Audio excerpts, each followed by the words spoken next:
behind the scenes of science, gender practices in recruitment and selection for professors in the Netherlands.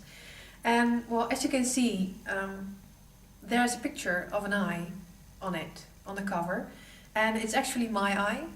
It's me as an academic, being reflective on academic practice. I really looked at, my background is in organizational anthropology, so I'm used to look at cultures of organizations and to actually study what they are doing.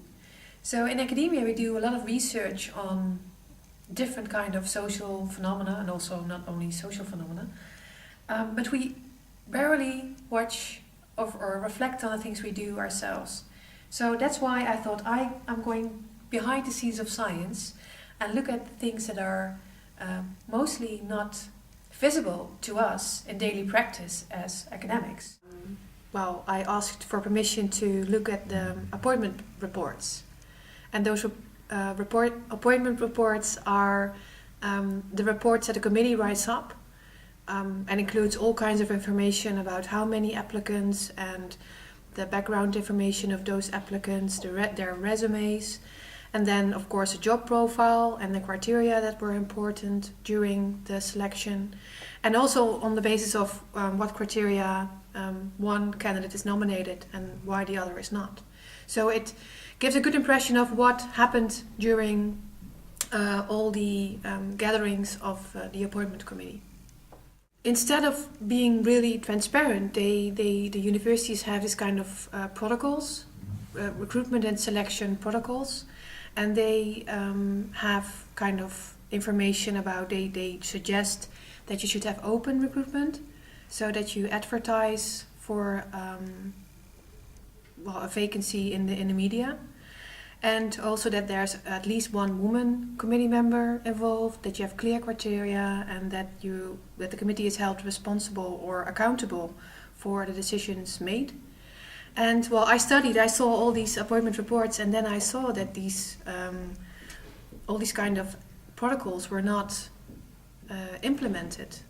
For instance, 64% of all full professors in the Netherlands are recruited in a closed system, meaning that there is no advertisement placed in the media, but that they are invited to apply by formal and informal networking. And also 44% of all committees were men only. So they do not really implement those protocols at all. When I talked to the committee members, I asked them, how is it done? If you recruit for a new professor, how do you do it? Who is involved? How is it organized? Well, and they said, well, this is pretty easy. I mean, there's a vacancy, and then you write a job profile, and you place an ad in the media, and then you have to wait for the letters of application to come in, and you have the selection committee, and well, it's really easy. It's just, it's standardized. It's always the same. And I thought, how is that possible? Because in my quantitative data showed that 64% of all professors were recruited in this closed procedure. So how those stories do not match. So I was puzzled, and I thought what to do about it. And then I started to ask the committee members, okay, can you tell me the last procedure you were involved in? How did that go?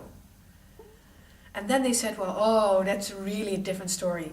It's a different story. I mean, we were on a conference in the US, and we met this great guy, and he was brilliant.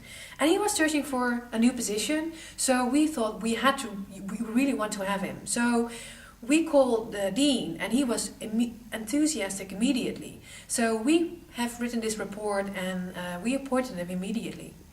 And I said, okay, so that's how these exceptions come about.